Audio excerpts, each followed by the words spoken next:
అందరికీ నమస్కారములండి. రైతులకు వచ్చేసి ఎవరికైతే పెట్టుబడి సాయం ఇప్పటి వరకు ఎవరికైతే పడలేదో మీ అందరికీ కూడా డబ్బులైతే రేపైతే డబ్బులైతే జమ కావడం జరుగుతుందన్నమాట. ఖచ్చితంగా వచ్చేసి రేపు మీ అందరి ఖాతాలో వచ్చేసి రైతు బంధు డబ్బులు ఏవైతే ఉన్నాయో నిలిపివేయడం జరిగిందో ఎలక్షన్ టైంలో వచ్చేసి మళ్ళీ తిరిగి అయితే రేపటి నుంచి అయితే తిరిగి పట్టాలు ఎక్కబోతున్నాయి. ఖచ్చితంగా వచ్చేసి మీకు అందరికీ ఎవరికైతే పడలేదో 2, 3, 4, 5, 6, 7, 8, 9, 10, 15 ఎకరాల గల ఎవరైతే రైతులు ఉన్నారో మీకు అందరికైతే డబ్బులైతే రేపైతే తిరిగి మీ అందరి ఖాతాలో ఖచ్చితంగానైతే మీ అందరి ఖాతాలో నగదునైతే జమ చేయబోతున్నట్లయితే సమాచారం వచ్చింది.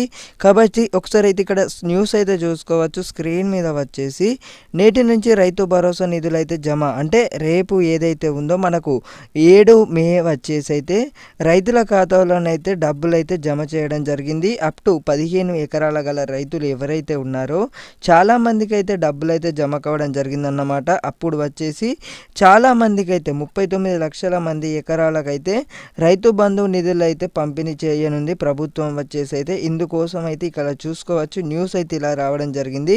కాబట్టి మళ్ళీ ఎవరికైతే పడలేదో మళ్ళీ తిరిగి రేపటి నుంచి రేపే మీ అందరి ఖాతాలో రైతు బంధు డబ్బులు అయితే ఖచ్చితంగానైతే మీ ఖాతా అకౌంట్లో వచ్చేసి మీ ఖాతాలో వచ్చేసి డబ్బులు అయితే జమ కావడం జరుగుతుందన్నమాట. ఇక్కడ ఒకసారి స్క్రీన్ మీద చూసుకోవచ్చు ఎవరైతే కల పడలేని రైతులు ఎవరైతే ఉన్నారో ఇక్కడ స్క్రీన్ మీద చూసుకోవచ్చు. ఇంకా రాలేదు 2 ఎకరాలు, ఇంకా రాలేదు 2 ఎకరాలు, 4 ఎకరాలు, 5 ఎకరాల గల రైతులు ఎవరికైతే పడలేదో ఈ క్రమంలో వచ్చేసి మనకు ఏదైతే మొన్నటి నుంచి రైతు బంధు డబ్బులు అయితే పడడం జరుగుతుంది.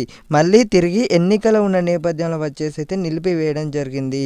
మే 9 లోపు అన్నదాతల ఖాతాలోనైతే రైతు సొమ్ము అయితే జమ చేస్తామని అయితే తెలంగాణ సీఎం రేవంత్ రెడ్డి గారు అయితే ప్రకటించిన విషయం అందరికీ తెలిసిందే. కానీ మనకి ఏదైతే ఎన్నికల కోడ్ ఉన్న నేపథ్యంలో వచ్చేసి మనకు మే ఎన్నికల తర్వాతనైతే రైతు బంధు సొమ్మునైతే విడుదల చేయనైతే ఎన్నికల సంఘం ఆదేశించింది. 13 లేదా 19 తేదీనైతే చెప్పడం జరిగింది. కాబట్టి ఇదైతే ఒక మంచి శుభవార్త అని చెప్పుకోవచ్చు. రేపే మీ అందరి ఖాతాలో నగదునైతే